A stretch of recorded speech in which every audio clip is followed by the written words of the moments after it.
கர்த்தருடைய பரிசுத்த நாமத்துக்கு ஸ்தோத்திரம். மகிமையான மகிழ்ச்சியான நேரத்தை கர்த்தர் நமக்கு கொடுத்தார். முதலாவது நாம் பாடிய இந்த 2 பாடல்கள், இந்த பாடல்களின் ஆக்கியோன்கள், அதனுடைய ராகம், அதை பாட வேண்டிய விதம் எல்லாத்தையும் நம்ம இன்றைக்கி ரொம்ப சரியாக செஞ்சோம். அதுதான் உண்மையான தேவனுக்கு நாம் மேலெடுக்கிற யூ ஷுட் ஃபீல் இட். அதை நான் உணர்ந்து பாடினோம். கர்த்தருக்கு ஸ்தோத்திரம். அதே விதமாக ஆராதனை நேரத்தில் மிக அற்புதமாக நாம் எவ்விதமாக புரிந்து கொண்டோமோ அவ்விதமாக நாம் தேவனை ஆராதித்தோம். அதே விதமாக தேவனுடைய பந்தியிலே பங்கு பெறும்படியாக மைய கருத்து ஆட்டுக்குட்டியை நாம் அநேக நேரங்களில் கேள்விப்பட்டிருக்கிறோம். ஆனால் அது ஆதியிலிருந்து ஐயாவுக்கு ஏன் புரியல, ஏன் ஆட்டுக்குட்டிக்கு நிவர்த்திச்சு தெரியல.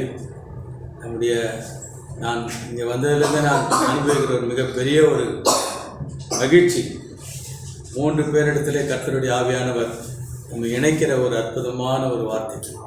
ஆட்டுக்குட்டி, நீ என்ன வார்த்தை சொன்னப்பா? ஏசாயா மனாசா. ஏன் சொன்னான்னு அவருக்கு தெரியாது, சம்மந்தமே வரல. ஆனால் சம்மந்தப்படணும். அதுதான் கர்த்தருடைய ஆவியானவர் நம் அனைவரையும் ஏதோ அங்கொன்றும் இங்கொன்றுமாக பேசிவிட்டு செல்லாதபடிக்கு ஒரு தெய்வீக இணைப்பை பெற்றுக்கொண்டவர்களாக வெளியில் போகும்போது 2.5 மணி நேரத்தில் பூரண திருப்தியோடு கூட மகிழ்ச்சியோடு கூட ஒரு வாரம் அந்த மகிழ்ச்சி நமக்குள்ளதாக இருந்தது. ஏதோ உட்காந்தோம் 1 மணி நேரம், அதுவல்ல, 2.5 மணி நேரம்னா இப்போ 2.5 மணி நேரம் நமக்கு பத்தலை, இப்போ 2 மணி நேரம் தாண்டி போயிடுது. அதனால் கர்த்தர் தாமே அவருடைய வேதத்தை நமக்கு போதித்து கொண்டு வருகிறார்.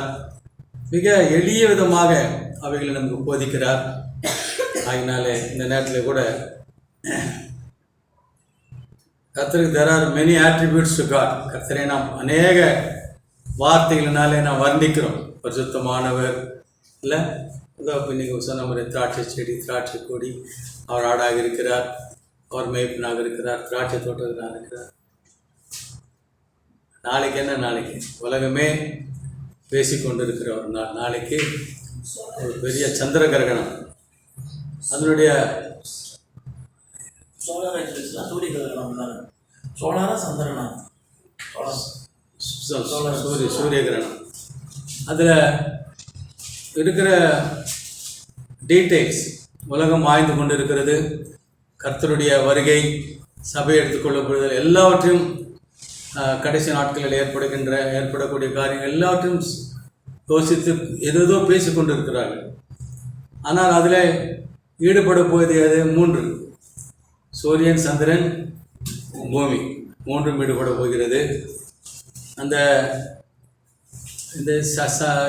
சூரிய கிரகணம் சாதாரணமாக இது முழு சூரிய கிரகணம் முழுவதுமாக மறைக்கப்பட்டு அந்த ரிங் என்று சொல்வார்கள். அந்த ரிங்கில் இருக்கிற ஒரு மோதிரத்தில் இருக்கிற அந்த பேழில் டைமண்ட், அதுதான் மிக அற்புதமான காட்சி. அது 7 ஆண்டுகளுக்கு முன்பு தான் வந்தது. அது மீண்டுமாக வருகிறது. அது ஒரு 7, இன்றைக்கு நம்முடைய வேதத்தின் வசதி தியானமும் 7 தான். ஆக 7 வருஷத்துக்கு முன்பு தான் வந்து உடனே வரது வாய்ப்பில்லை, 400 வருடங்கள் ஆக வேண்டும். முதலாவது வந்த பொழுது அது கடந்து சென்ற பாதையிலே இருந்த ஊர்களின் பெயர் சாலேம். 7 இடங்களில் 7 சாலேம் என்ற ஊரின் பேரே அந்த கிரகணம் கடந்து சென்றதான். இந்த தடவை அது கடந்து செல்கிற ஊரின் பேர் என்ன? ஸ்ரீலங்கா. ஸ்ரீலங்காவில் அதிகமாக டார்க்காக இருக்கும் அப்படின்னு. இல்லை, ஸ்ரீலங்காவில், அமெரிக்கா தான் மெயினாக சொல்கிறேன். ஸ்ரீலங்கா இருக்கலாம், அது ஸ்ரீலங்கா தான் நமக்கு தெரியுமே. நினிவா. இந்த இப்போது 7 அது கடந்து செல்கிற 7 ஊர்களின் பெயர் நினிவா. இன்டர்செக்டிங், அது 2 போன ஒரு தடவை வந்ததும் இந்த தடவை வந்து இன்டர்செக்ட் ஆகிற இடத்துக்கு பேர் ராப்சர். நியூ ஜெர்சியில் வந்துட்டு முந்தானத்து 4.8 பூமி அதிர்ச்சி வந்தது. அது எந்த இடம் சொல்லுங்க பாருங்க. அந்த இடத்தின் பெயர் லெபனான், அந்த இடத்தின் பேர். ஸோ இவைகளெல்லாம் மனிதர்கள் ப்ரெடிக்ட் செய்கிறாங்க. அநேகமாக வானத்தில் மிக விசித்திரமான சத்தங்கள் கேட்கிறது, கர்த்தருடைய வருகை இருக்கலாம், சபை எடுத்துக்கொள்ளப்படலாம் என்பதெல்லாம் இருக்கலாம். அதனால் இந்த நாளிலே நாம் சூரியனை குறித்தும் சந்திரனை குறித்தும் பார்க்கலாம் என்று யோசித்து போட்டு கர்த்தர் அநேக காரியங்களை நம்ம விவரிக்கிறோம். ஆக கர்த்தருக்கு அநேக பெயர்கள் இருக்குது. இவங்களோட கலந்த ஒரு பேர் இருக்குது. என்ன சொல்லுங்க? நீதியின் சூரியன். நீதியின் சூரியன். இன்னும் பரவாயில்ல. அதாவது நீதி சூரியனா என்ன பேர்? யாக்கோபின் புஸ்தகம் 1ஆம் அதிகாரம் யாக்கோபு 1. உங்களுக்கெல்லாம் தெரிஞ்ச பேர் தான். யாக்கோபு 1:17. Father of lights. நன்மையான எந்த ஏவும் பூரணமான எந்த வரமும் வரத்திலிருந்து உண்டாகி சோதிகளின் பிதாவினிடத்தில். யார்? அவருக்கு பேர் என்ன? ஜோதிகளின் பிதா. அவருக்கு இருக்கிற பல பெயர்களிலே ஒரு பெயர் என்ன? யாக்கோபு சாதாரண அவருடைய சகோதரர், ஒரு அவருடைய சீஷர் ஒருத்தர்.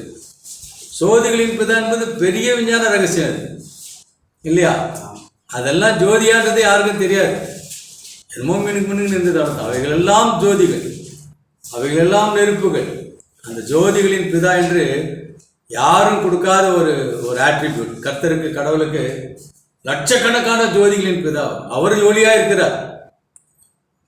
அவரே ஒளியின் ஒளியாமல் அது வேறு. ஆனால் லட்சக்கணக்கான ஜோதிகளின் பிதா என்று அங்கே சொல்லுகிறார். ஆக இதை குறித்து அதிகமாக பவுலடிகளார் சொல்கிறார். Corinthians 1:15. சூரியனின் மகிமை வேற, சந்திரனின் மகிமை வேற, நட்சத்திரங்களின் மகிமை வேற. நட்சத்திரம் யார் சொல்லி கொடுத்ததெல்லாம் இப்போ அப்பெல்லாம் விஞ்ஞானம் சொல்லவே இல்லை. அவர்கள் எல்லாம் அறிந்து கொண்டு அவர்கள் பேசுகிறார். ஆக அப்படி இருக்கும்போது நீங்கள் எரேமியாவின் புஸ்தகம் 31ஆம் அதிகாரம், எரேமியா 31.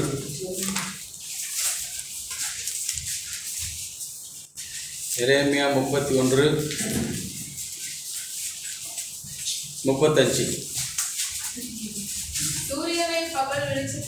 சூரியனை பகல் வெளிச்சத்திற்காகவும் சந்திர நட்சத்திர நியமங்களை கட்டளையிட்டவரும் அலைகளை கொந்தளிக்கத்தக்கதாக சமுத்திரத்தை குலுக்குகிறவரும் சேனைகளின் கர்த்தர் என்னும் நாமமுள்ளவரும் ஆகிய கர்த்தர் சொல்லுகிறது என்னவென்று. ஆக இது குறித்து நாம் நிறைய பார்த்துருக்கோம். நட்சத்திரம் குறித்து நாம் நிறைய பேசியிருக்கிறோம் இல்லைங்களா? ஏசாயா சொல்லியிருக்கிறாரு, சங்கீதக்காரன் சொல்லியிருக்கிறான் இந்த நட்சத்திரங்களை குறித்து இல்லைங்களா? சூரியனை குறித்து நம்ம பார்த்துருக்குறோம். சூரியனை பகல் வெளிச்சத்துக்கு 36 இந்த நியமங்கள் எனக்கு முன்பாக இல்லாதபடிக்கு ஒழிந்து போனால் இஸ்ரவேல் சந்ததியும் எனக்கு முன்பாக என்றைக்கும் ஒரு ஜாதியா இருக்கிறபடிக்கு அற்றுப்போம் என்று கர்த்தர் சொல்லுகிறார். இந்த வசனம் சரியா இருக்குதா, சரியா இல்லையா? அவர் என்ன சொல்றாருன்னா, இந்த சந்திரன், சூரியன், பூமி இதெல்லாம் அழிஞ்சு போயிடுச்சுன்னா யார் அழிஞ்சிடுவான்? இஸ்ரவேல் அழியும். அது அழியலன்னா இஸ்ரவேலரு சரியா இருக்குது வசனம். இன்னைக்கு வரைக்கும் இருக்கிற இஸ்ரவேலர் சும்மா எழுதலைங்க. எப்போ எழுதுனது வசனம் இது? 2000, 2500, 3000 வருஷத்துக்கு முன்னாடி எழுதுன்னு சொல்றாரு. இந்நேரத்துக்கு எத்தனையோ சந்ததிகள் உலகத்தை ஏற்பட்டு அழிந்து போயிருக்குது. ஆனால் இஸ்ரவேல் மக்கள் அழியாது என்பதை சொல்லுமா? 31 இது எரேமியா 31 31, 35, 36, 37. 37ஆம் வசனம் யாரா படிங்க. என்னவென்றால் வானங்கள் அளக்கப்படும். மனிதன் அளக்க முயற்சி பண்றானா இல்லையா? பயங்கரமா இருக்கு. ஒருத்தர் அந்த அவங்களோட டெலஸ்கோப்ஸ் அப்படி எல்லாம் சூரியன் கிட்டே போயிட்டான்.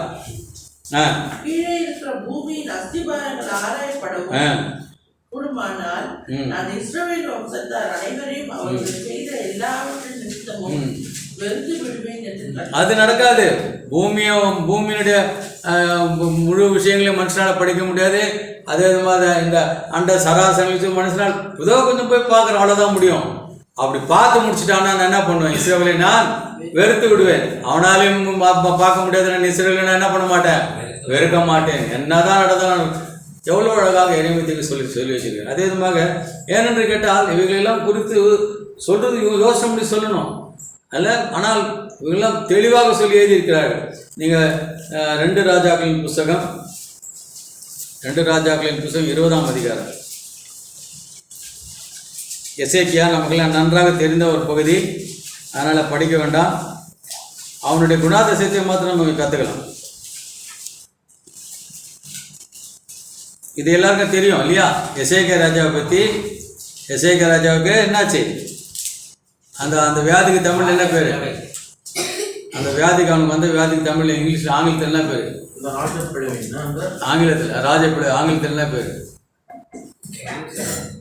ஆங்கிலத்தில் பார்பாங்கிள். அப்போ 7ஆம் வசனம் 27. பின்பு ஏசாயா அத்திப்பழத்து அடையை கொண்டு வாருங்கள் என்றான். அதை அவர்கள் கொண்டு வந்து விளவையின் மேல் பற்று போட்ட போது அவன் பிழைத்தான். எவ்வளோ பெரிய காரியம்! செத்து போறவன் பிழைக்கிறான் இல்லையா? அப்போ அது இன்னும் முன்னாடி ஏசாயா அழுகுறான். அதுக்கப்புறம் கர்த்தர் சொல்வாரு, இல்லை இல்லை நீ போ, 3ஆம் நாள் யாருக்கு போவ? 5ஆம் வசனம் படிக்க போகலாம். நீ திரும்பி போய் ஜனத்தின் அதிபதியாகிய எசேக்கியாவை நோக்கி, உன் தகப்பனாகிய தாவீதின் தேவனாய் இருக்கிற கர்த்தர் சொல்லுகிறது என்னவென்றால், உன் விண்ணப்பத்தை கேட்டேன், நீரை கண்டேன். இதோ நான் உன்னை குணமாக்குவேன். 3ஆம் நாளிலே நீ கர்த்தருடைய ஆலயத்திற்கு போவாய். எவ்வளவு பெரிய ஒரு காரியம்! உன் தகப்பனாகிய தாவீதின் தேவன் சொல்றாரு, உன்னை நான் குணமாக்குவேன். எத்தனை நாள் நீ போவ? 3 நாட்கள். விளையாட்டில் எசேக்கியா ராஜா பண்ண பெரிய தவறுகள் இதெல்லாம். 3ஆம் நாள் எங்க போவ? ஆலயத்துக்கு போவ. சொல்லி முடிச்சாச்சா? நடந்துடுச்சா? நடக்கலையா? நடந்துடுச்சு. 7ஆவதுல நடந்து போச்சு. அப்போ 8ஆம் வசனத்தை பேசுறான் பாரு. What is the sign that the Lord will heal me, and I shall go up to the house of the Lord the 3rd day? படிமா. எசேக்கியா ஏசாயாவை நோக்கி, கர்த்தர் என்னை குணமாக்குவதற்கும் 3ஆம் நாளிலே நான் கர்த்தருடைய ஆலயத்திற்கு போவதற்கும் அடையாளம் என்னவென்றான். கர்த்தர் சொல்றாரு, குணமாக்கிட்டேன், ஆலயத்துக்கு போவ. இவன் கேட்குறான், அதுக்கு என்னதுக்கு? எதுக்கு? இன்றைக்கு நீங்களும் நானும் கூட தான் சாதாரணமான தேவனுடைய மனிதர்கள் செய்கிற மிகப்பெரிய தவறு. இவ்வளோ பெரிய ஆசீர்வாதத்தை கொடுத்து 15 வருஷத்தை கூட்டி அவனுடைய வியாதியை குணப்படுத்தி ஆலயத்துக்கு போவேன்னு சொல்லி என்ன கேட்குறான்? இன்றைக்கு மனிதர்கள் அடையாளங்களை தேடிக்கொண்டிருக்கிற மனிதராக இருந்து கொண்டிருக்கிறார். ஆனாலும் பரவாயில்ல.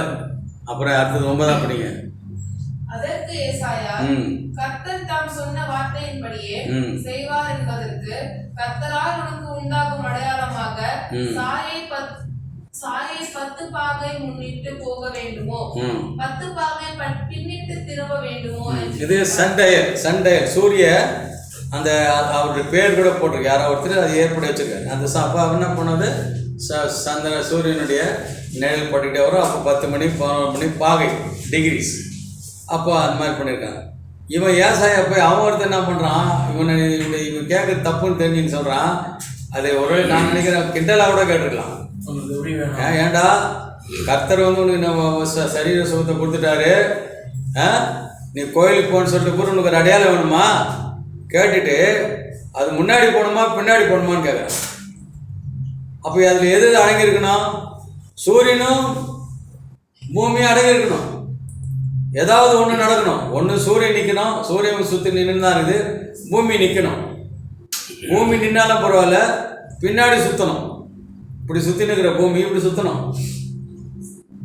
இதெல்லாம் நடக்காததை ஏசாயா தைரியமாக கேட்குறான். எதை வச்சு தைரியமாக கேட்குறேன் ஏசாயா? எப்படி தெரியும் உனக்கு?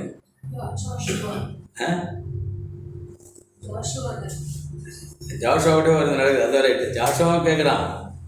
ஏசாயா 6ல் என்ன பண்ணுறான்? ஏசாயா தேவனுடைய மகிமையெல்லாம் பார்த்துடுறான். அவனுக்கு தெரியும் என் தேவனை சொன்னால் இந்த பூமி என்ன பண்ணுவார்?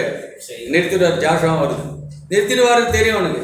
ஆனால் இவன் பாரு, அவரோட குறுக்கு புத்தி. முதலாவது அடையாளம் கேட்டது தப்பு. அத்தை என்ன கேட்குறாங்க பாருங்க.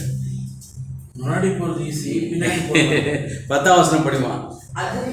அதற்கு எசேக்கியா சாயை 10 பாகை முன்னிட்டு போகிறது. அது ரொம்ப சொல்ல மாட்டா. பூமி சுத்துற மாதிரி சுத்துறோம். நீ எப்படி எனக்கு காமி? கடவுளுக்கே டெஸ்ட் வைக்கிறான் இல்ல? சாய் என்ன பண்ணுமா? 10 பாகை பின்னிட்டு ரிவர்ஸ்ல போனோம் பூமி. எசேக்கியாவுடைய பர்சனாலிட்டி தெரியுதா இல்லையா உங்களுக்கு? கடவுளை வந்துட்டு கடவுள்கிட்ட போய் இவனுடைய ஞானத்தை காமிக்கிறாங்க. என்ன சொல்லிக்கணும்? நீ அந்த என்ன சொல்லியிருப்ப, உனக்கு வியாதி சரியாக போயிடுச்சு, 3ஆம் நாள் கோயிலுக்கு போகிறேன்னு என்ன சொல்லிடு இதெல்லாம் கேட்டா உடனே வந்து என்னப்பா இதெல்லாம் பாப்பா தேவை எல்லாம் போயிடுச்சுப்பா கோயில் இவ்வளோதான் என்னப்பா இதெல்லாம் கேட்குறேன் 3 நாள் போக முடியல அவருக்கு. சொல்லிட்டு அது கேட்ட பிறகு இவன் கேட்குறான் இப்படி சுற்றுறோமா அப்படி சுற்றுறோம். அப்போ தேவனை எவ்வளவோ பரீட்சை பார்க்குறான் பாருங்க சேகர் ராஜா. உண்மையான தேவனிடத்தில் உண்மையான அன்பு இல்லை. ஆனாலும் அவனிடத்தில் தேவனா எப்படிக்கிறாரு, பொறுமையாக இருக்கிறார். அதே விதமாக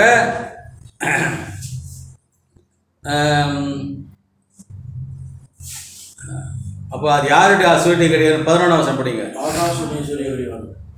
அந்த அப்பொழுது எலிசா தீர்க்கதரிசி கர்த்தரை நோக்கி கூப்பிடுகையில் அவர் ஆகாசுடைய சூரிய கடிகாரத்தில் பாகைக்கு பாகை முன்போன சாயை 10 பாகை பின்னிட்டு திரும்பும்படி செய்தார். அவருக்கு கோபம் வந்துருக்கணுமா இல்லையா அவன் மேலே? போனா போட்ட உனக்கு 15 வருஷம் கூட்டி கொடுத்தா நீ என்னையோட டெஸ்ட் பண்ணுறன்னு கோபம் வந்துருக்கணும். நம்ம தேவன் சில நேரங்களில் ரொம்ப அவனுக்கு இதை பண்ணி அவனுக்கு சரி காட்டுறான், அதை நிறுத்தி வைக்கிறான். நிறுத்தி வச்சுட்டு அவன் முடிஞ்சு போச்சு. ஆனால் அவன் என்ன பண்ணுறான் பாருங்க. அடுத்தது எசேக்கியா ராஜா அங்கெல்லாம் பார்க்குறோம் இல்லைங்களா? அந்த நேரம் பார்த்து விசாரிக்க வராங்க. 12ஆம் வசனம், அக்காலத்திலே பலாதானின் குமாரனாகிய பெரோதாக் பலாதான் என்னும் பாபிலோனின் ராஜா அவனை நீ கூடவே சேர்க்கக்கூடாது. பாபிலோன் ராஜா ஆள் அனுப்புகிறான். எசேக்கியா வியாதிப்படுவதை கேட்டு அவனிடத்திற்கு நிருபங்களையும் வெகுமானத்தை அனுப்புகிறான். இவன் என்ன பண்ணுறான், எடுத்துன்னு போய் எல்லாத்தையும் காமிக்கிறான். 15 வருஷம் கூட்டி கொடுத்ததுக்கு இவன் என்ன பண்ணுறான், அங்கே அவனுக்கு என்ன இருக்குது எசேக்கியாவுக்கு மேட்டிமை பத்தியா என் வீட்டில் என்னென்ன இருக்குது எல்லாமே தப்பு பண்ணிட்டான் எசேக்கியா. அவ்வளோவும் வந்து பாபிலோன்காரன் என்ன பண்ணுறான், எல்லாத்தையும் அள்ளின்னு போயிட்டான். இதுதான் நீங்கள் எங்கே போகணும், ஏசாயின் புஸ்தகம் 38. ஏசாயா அந்த காலத்தில் நீங்கள் சொன்ன மாதிரி பக்கத்தில் மனாசே அவனை கொலை செய்வதற்கான வாய்ப்புகள். ஏசாயா 38 ஏசாயா 38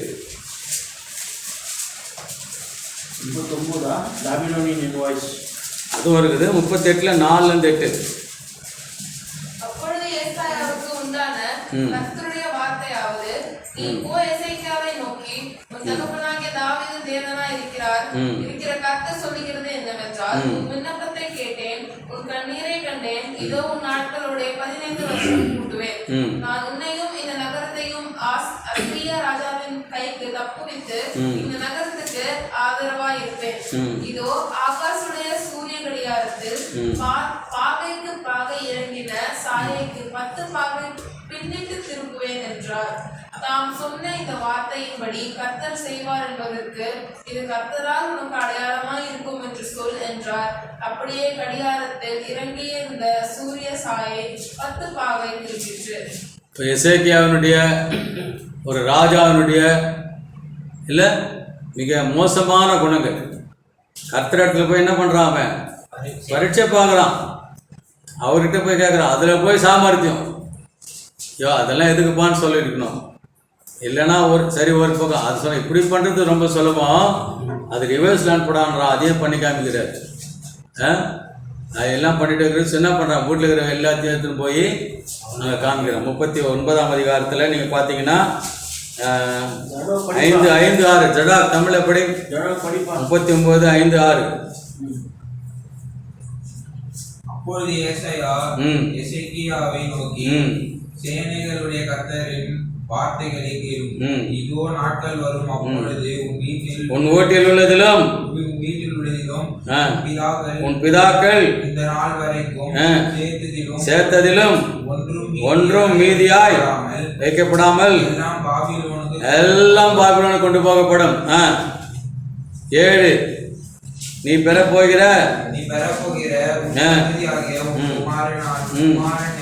குமாரரிலும் சிலர் பாபிலோன் ராஜாவின் அரண்மனையிலும்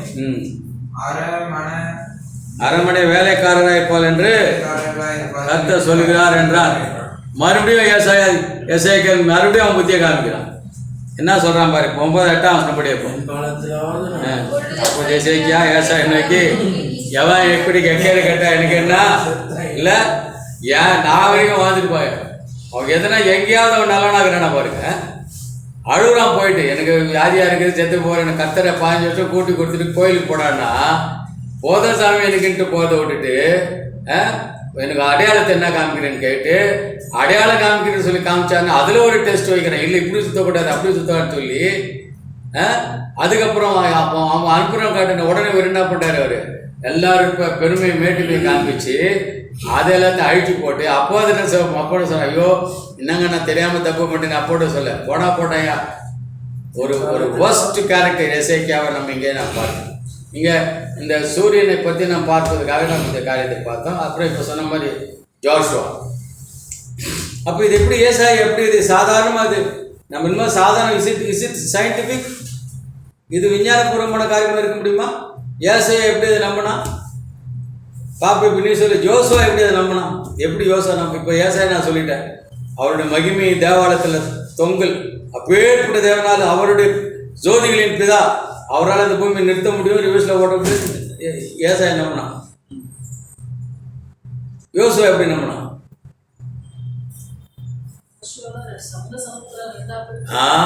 எல்லாத்தையும் பார்த்தா யோசுவா.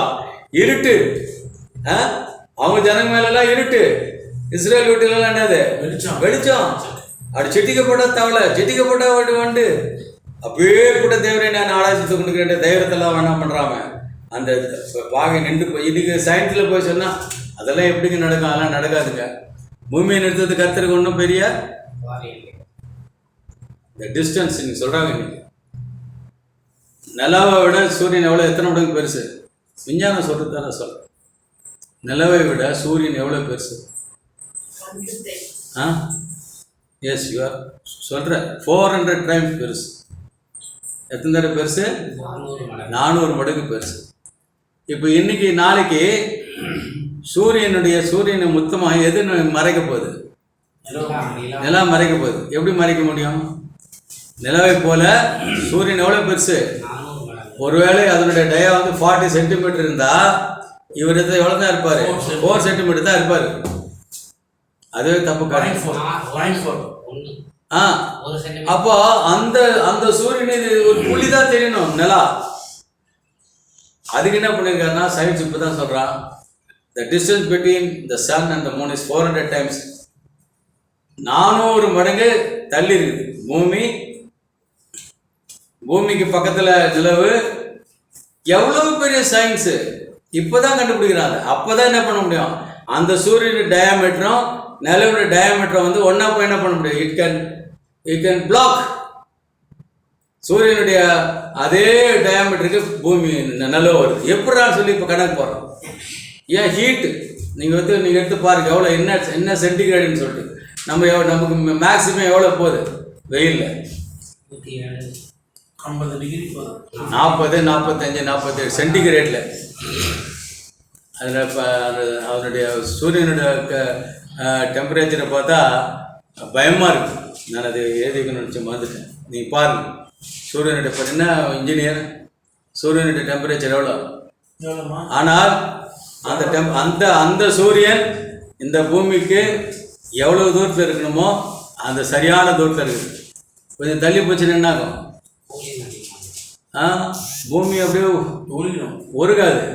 தள்ளி போயிடுச்சுன்னா பூமி வந்துட்டு ஃப்ரோஸ், இட் வுட் ஃப்ரீஸ், எல்லாமே ஐஸ் கட்டி ஆகிடும். கிட்ட வந்துட்டா எல்லாம் எரிஞ்சிடும். Who has maintain the distance? இந்த தூரங்களை கணித்தவர் யார்? எல்லாம் தெரிஞ்சதுனால தான் ஏசாயா தைரியமாக சொல்லிட்டு போகிறான். அதே விதமாக யோசுவாவின் புஸ்தகம் 10ஆம் அதிகாரம். அதில் ஒரே ஒரு பிரதர் சொல்கிற மாதிரி ஒரு சின்ன ஒரு வார்த்தையை அங்கே போட்டிருக்காங்க. யோசுவா 10ஆம் அதிகாரம்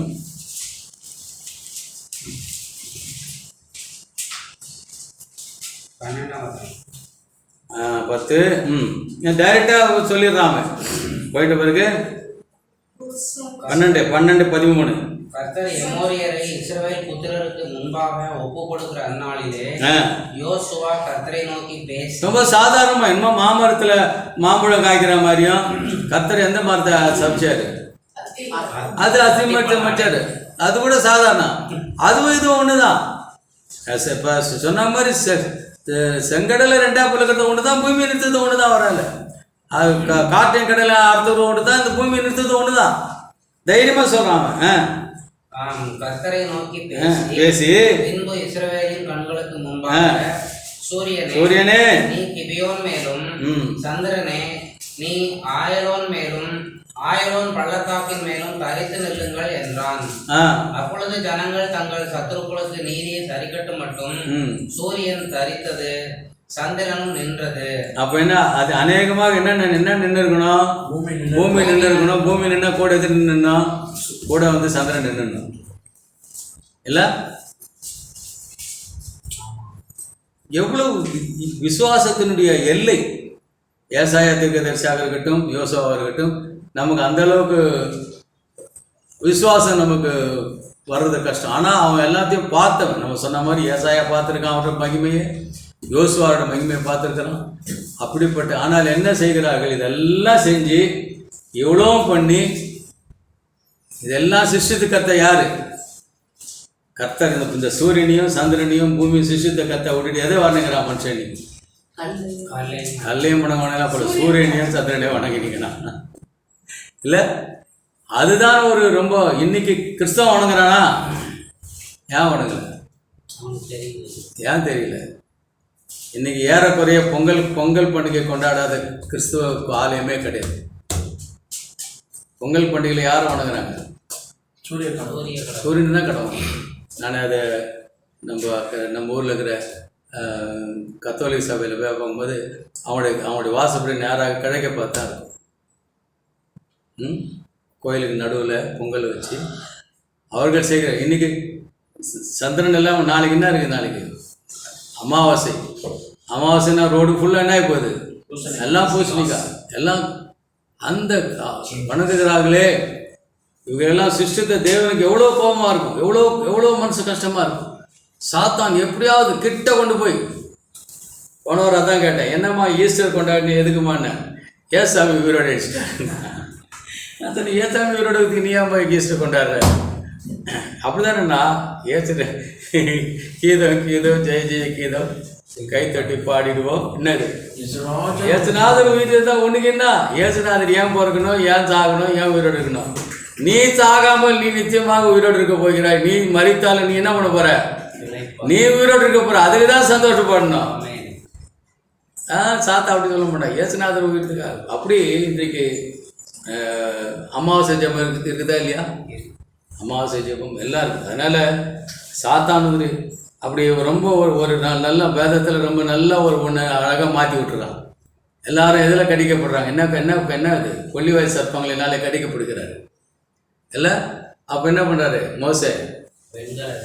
வெண்கல சர்ப்பத்தை உயர்த்தி நிறுத்து, அதை பார்க்குறவர்கள்லாம் கொஞ்ச நாள் கழிச்சு என்ன ஆயிடுச்சு, அதை வைத்தவர்கள் வணங்க ஆரம்பித்துள்ளார். சாத்தானை கூடவே இருக்கிறான். எப்படியாவது ஒன்றை திசை திருப்பி மனிதர்களை ஆராதிக்கலாக மாற்றி விடுகிறார். அவர் ரொம்ப நல்ல கிறிஸ்டபர் நல்லா ஜெபம் பண்ணா உடனே சரி தலை சரியாக போயிடும்.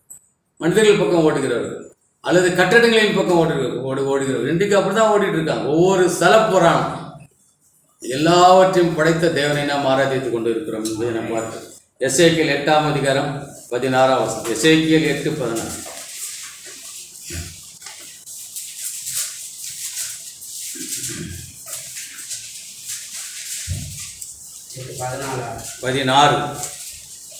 என்னை கர்த்தருடைய ஆலயத்தின் உட்பிரகாரத்தில் கொண்டு போனார். இதோ கர்த்தருடைய ஆலயத்தின் வாசல் நடையில் மண்டபத்துக்கும் பலிபீடத்துக்கும் நடுவே ஏறக்குறைய 25 புருதல் தங்கள் முதுகை கர்த்தருடைய ஆலயத்துக்கும் தங்கள்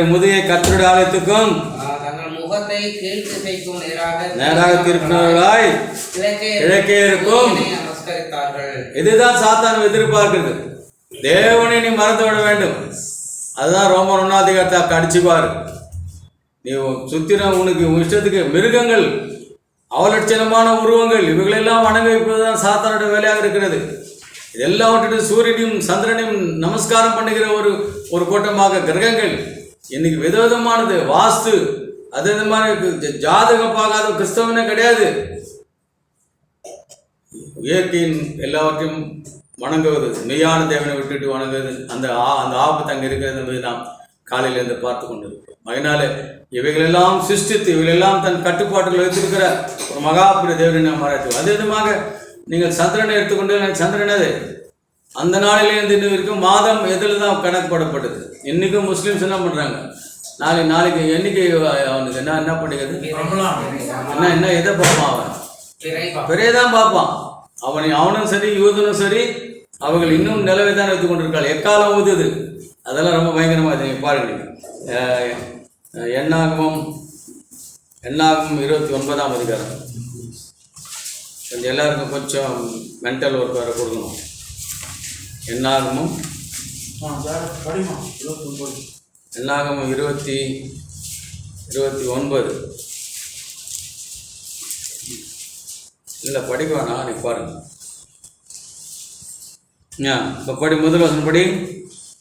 7ஆம் மாதம் முதல் தேதி பரிசுத்த சபை கூடும் நாளாயிருக்கிறது. அப்போ இங்கே மாதம்னால என்ன அர்த்தம்? ஒரு அமாவாசைக்கும் இடைப்பட்ட காலம் இல்லையா? மாதங்கள் அப்படிதான் கணக்கிடப்பட்டது இல்லையா? அப்போது அந்த தேதியில் முதல் தேதி அமாவாசை நாள். நாளைக்கு அமாவாசையா? நாளைக்கு அமாவாசையா? அமாவாசை. அப்போ தான் வந்து சூரிய கிரகணம் வரும். ஆக அதில் ஒரு இப்படி சொல்லிட்டு 2ஆம் வசனம் படிப்பா. அப்பொழுது நீங்கள் கர்த்தருக்கு சுகந்த வாசனையான சர்வாங்க தகனபலியாக ஒரு காளையையும் ஒரு ஆட்டுக்குட்டியையும் ஒரு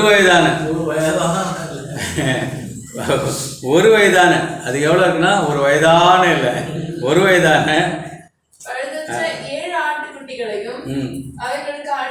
போதும், அதெல்லாம் போதும், தலை வலிக்குது.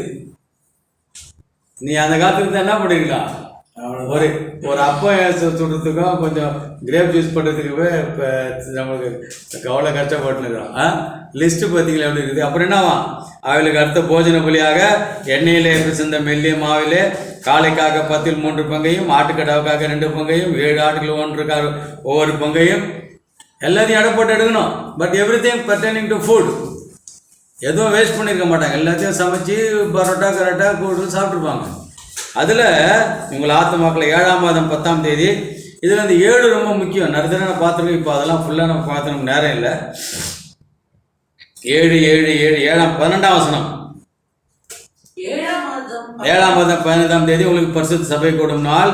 அங்கே பார்த்தா 1வது முதல் தேதின்னு பார்த்தோம். 7வது 7 நாள் கர்த்தருக்கு பண்டிகை ஆசிரியர் கடைவுகள். இப்போ பார்த்துட்டு 13ஆம் வசனம் சொல்லுங்கள், எனக்கு எத்தனை காலங்கள் இருக்கணும்? நீங்கள் கர்த்தருக்கு சுகந்த வாசல் சர்வாங்கத்தவண்டியாக 13 காளைகள்.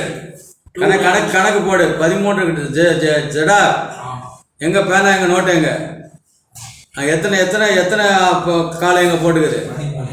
எத்தனாவது வசனம்? 13ஆம் வசனத்தில் 13 காலை.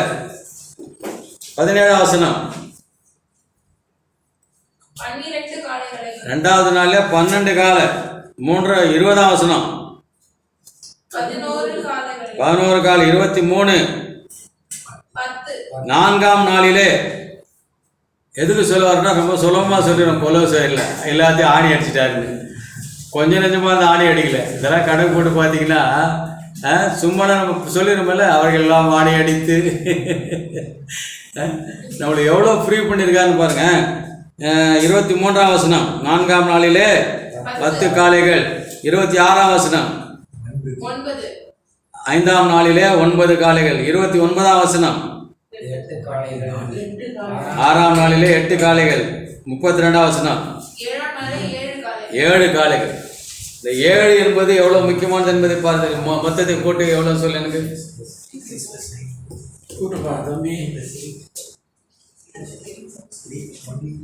கேதினேடா கூட்டினேடா மொத்தத்தையா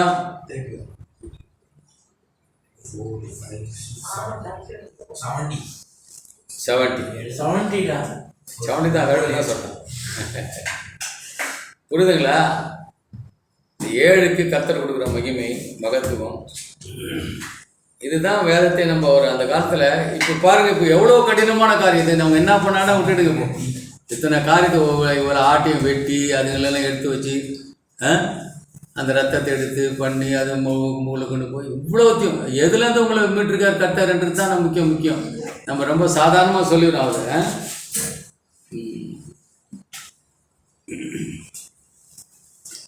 லேவியராகம் கூட அதான் இருக்குது. அது நம்ம பார்த்தது தான். அது லேவியராகம் 23 அதையும் பார்த்துக்கணும்.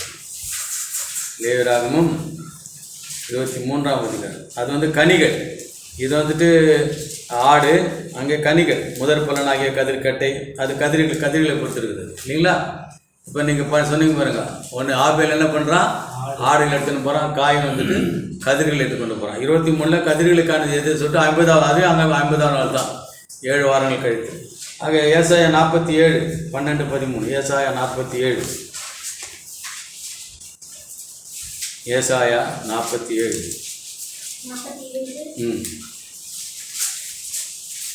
நீ உன் சிறுவயது முதல் 12-13. நீ உன் சிறுவயது முதல் பிரயாசப்பட்டு பழகி வருகிற உன் ஸ்தம்பன வித்தைகளையும் உன் திரளான சூனியங்களையும் அனுசரித்து நில். அவைகளால் உனக்கு பிரயோஜனம் உண்டோ, பலன் உண்டோ பார்ப்போம்.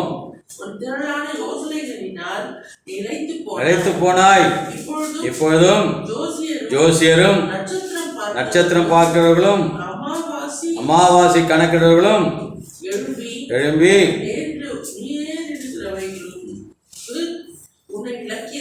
இன்றைக்கு கிறிஸ்தவ மார்க்கத்தில் எவ்வளோ பேர் நாள் பார்க்குறாங்கன்னு தெரியாது, எவ்வளோ பேர் நேரம் பார்க்குறவங்க இருக்காங்க இல்லையா? மற்ற மார்க்கத்தில் நேரம், நாள், அமாவாசை, சூனியங்கள் வைப்பது. சில குடும்பங்கள் எல்லாம் அழிஞ்சே போயிருக்கு. சூனியம் பேசி கிறிஸ்தவ குடும்பங்கள் முக்கியமாக இல்லை அப்புறம் அவன் சூனியம் வச்சிட்டான், இல்லை அங்கே இருக்கிற சூனியம் வச்சிட்டான். இன்றைக்கு சாத்தான் இப்படி எல்லாரையும் மற்றவர்கள் எல்லாம் கொண்டு போய் அவன் எதெல்லாம் கர்த்தர் சிருஷ்டித்து அவர் வந்து அவரை வழிபடுவதற்காக அவங்களுக்கு கொண்டாடுறோம், அது எல்லாத்தையும் சாத்தான் என்ன பண்ணிட்டான், மாற்றி போய் அவைகளில் நீ என்ன பண்ணுறான், நேரம் பார்க்க சேவிக்க வேண்டும், அவைகளை சேவிக்க வேண்டும் மாற்றி போடுகிறான். அதிலிருந்து தான் உங்களை விடுவித்தாருன்னு நான் வாசிக்கிறேன். கொலோசையர் புஸ்தகத்தில் நீங்கள் பார்க்கும்போது ரொம்ப அழகாக இருக்குது. நம்ம கொஞ்சம் கொஞ்சம் படிச்சுட்டு விட்டுறோம். அதை 14 படிங்க.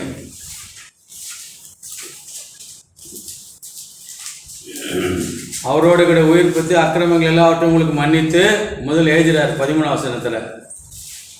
14 நமக்கு எதிரடையாகவும் கட்டளைகளால் நமக்கு விரோதமாகவும் இருந்த கையெழுத்தை குலைத்து அதை நடுவில் எடுத்து சிலுவையின் மேலான எடுத்து, இந்த எல்லாம் லேவியராகமோ எண்ணாகமோ எல்லாம் 13 ஆட்டுக்குட்டி 12 ஆட்டுக்குட்டி எல்லாத்தையும் எடுத்து சிலுவையில் அடைத்து துரைத்தனங்களையும் அதிகாரங்களையும் புரிந்து கொண்டு வெளியரங்கமான கோலமாக்கி அவைகளின் மேல் சிலுவையின் மேல் வெற்றி சிறந்தார். அப்போ என்ன அர்த்தம் தான் முக்கியம். ஆகையால் படுறார் படிமா, ஆகையால் போஜனத்தையும் பானத்தையும் குறித்தாவது பண்டிகை நாளையும் மாத பிறப்பையும் ஓய்வு நாட்கள் குறித்து ஒருவனும் உங்களை குற்றப்படுத்தாதிருப்பான். ஆமா, மாத பிறப்பு என்னது? அமாவாசை. It is pertaining to moon. இன்றைக்கு இல்லாத கிறிஸ்தவ மார்க்கம் கிடையாது. எங்க போனீங்கனாலும் நீங்க இரவு ஜபம், முழு ஜபம், அமாவாசை ஜபம், பௌர்ணமி ஜபம் இருக்குதா இல்லையாம்மா? இருக்குதா இல்லையா? அமாவாசை தெரியாத அவனுக்கு? அங்கெல்லாம் நடத்தது இல்லையா? மேடவத்தில் நடக்குது. இப்போ அங்கெல்லாம் நடக்கும். அவைகள் வருங்காரியங்களுக்கு நிழலாய் இருக்கிறது. அவைகளின் பொருள் கிறிஸ்துவை பற்றினது சொல்லி அவர் கிறிஸ்துவ வந்தாச்சு முடிச்சுட்டு போயிட்டார். சொல்லிட்டு சொல்றாரு, கணுக்களாலும் கட்டுகளாலும் உதவி பெற்று இணைக்கப்பட்டு தேவ வளர்ச்சியாய் வளர்ந்தேறுகிற சரீரம் முழுவதையும் ஆதரிக்கிற தலையை பற்றி கொள்ளாமல். எதை பற்றி கொள்ள வேண்டும்? தலையை பற்றி கொள்ள வேண்டும். தலையாக கிறிஸ்துவை பற்றி கொள்ள வேண்டும். அதை விட்டுட்டு மாயமான தாழ்மையிலும் தேவ தூதர்களுக்கு செய்யும் ஆராதனை விருப்பமுற்று காணாதவைகளிலே துணிவாய் நுழைந்து தன் மாம்ச சிந்தையினாலே வீணாய் இருமாப்பு கொண்டிருக்கிற எவனும் உங்கள் பந்தய பொருளை நீங்கள் இழந்து போகும்படி உங்களை வஞ்சாது. இன்றைக்கு எங்க பார்த்தாலும் பந்தய பொருளை இழந்து போவதற்காக அநேகர் ஓடிக்கொண்டிருக்கிறார். அநேகர் எல்லாம் இந்த வேதத்தை வைத்துக்கொண்டு அவர்கிட்ட போ, இவர்கிட்ட போ, இவர் ப்ராஃபஸி முடிஞ்சு போச்சா இல்லையா? ப்ராஃபஸி எல்லாம் முடிஞ்சு போச்சு, எல்லாமே முடிஞ்சு போச்சு. மனுஷன் முயற்சி கிருபை என்றால் முயற்சி இல்லை சொல்லிட்டார் அவர். இது மொத்தமாக ஈவு, இட் இஸ் ஃப்ரீ. ஆனால் இன்றைக்கு மனிதர்களை தங்கள் பக்கமாக இருக்கிற அநேக மனிதர்கள், அநேக சபைகள், அநேக கூட்டங்கள் இன்றைக்கு அதை இவ்வளோ கொடுத்து அந்த 14ஆம் வசனத்தில் நம்ம எடுத்துக்கிறோம். அவ்வளோ சொல்லிட்டு கடைசியில் முடிக்கிறார். மனுஷருடைய கற்பனையின்படி போதனைப்படி நடந்து தொடாதே, ருசி பாராதே, தீண்டாதே என்கிற கட்டளைகளுக்கு உட்படுவது என்ன? இவைகளெல்லாம் அனுபவிக்கிறதால் அழிந்து போகுமே. இப்படிப்பட்ட போதனைகள் சுய இஷ்டமான ஆராதனையும் மாயமான தாழ்மையையும் சரீர ஒடுக்கத்தையும் பற்றி ஞானம் என்கிற பெயர் கொண்டிருந்தாலும் இவைகள் மாம்சத்தை பெணுகிறதுக்கு ஒழிய மற்றொன்றிற்கும் யோஜனைப்படாது என்று வாசிக்கிறோம். அதே விதமாக இன்னொரு வசனத்தை பார்த்து முடிக்கலாம். கலாத்தியர் 4ஆம் அதிகாரம் 9-11.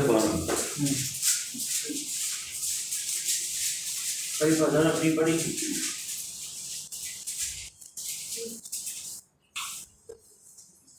கலாத்தியர் 4. இப்பொழுதோ நீங்கள் தேவனை அறிந்திருக்க அல்லது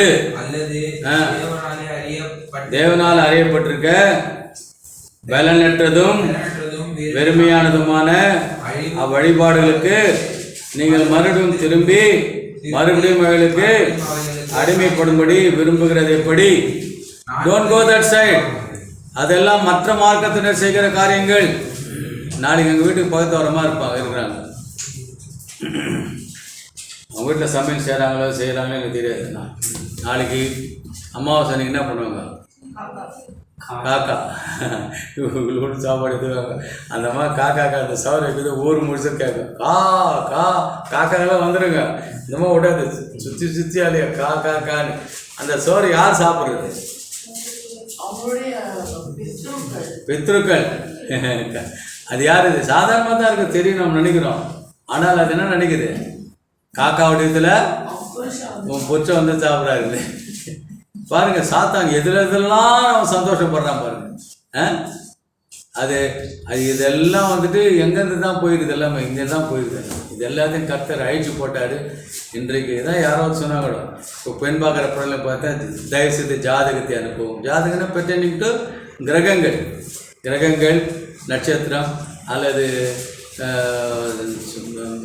சந்திரன், சூரிய பகவான், அதுக்கு கோயில், இதெல்லாம் இருந்து. அதனால கிறிஸ்துவுக்குள் பிரியமானவர்களே, இந்த நாளை தினத்தை குறித்து உலகம் முழுவதும் பயந்து கொண்டு இருக்கிறது. கிறிஸ்துவனுடைய வருகை இருக்கலாம் என்று கூடியது, வருகைக்கான ஆயத்தங்கள் நடந்து கொண்டு இருக்கிறது. We are very close. தான் சார், என்ன சார், பந்தய பொருளை எவனோ அவனை இழங்க வச்சிடா. நான் சொல்லுகிறேன், கூடுமானால் தெரிந்து கொள்ளவர்களையும் கடைசி காலங்களில் யார் வருவாங்க? கள்ள போதவர்களும் கள்ள தீர்க்கதரிசிகளும் வந்து கூடுமானால் தெரிந்து கொள்ளப்பட்டவர்களையும் விடத்தழுகிற ஒரு காலம் வரும். அந்த காலத்தில் நாம் வாழ்ந்து கொண்டு இருக்கிறோம். அதற்கான எல்லாம் நிகழ்ந்து கொண்டே தான் வருகிறது. எது உண்மையோ எது போய் நமக்கு தெரியாது. இந்தியாவில் என்ன வரும்ன்றான்? ஹீட் வேவ்ஸ் வந்தால் என்ன பண்ணணும்? தண்ணி பக்கத்துக்கிற பெங்களூரில் தண்ணியிலலாம் அடுத்தது என்ன பண்ணுறாங்க? எல்லாருக்கும் சாராய பாட்டில் கொடுக்குறோம்.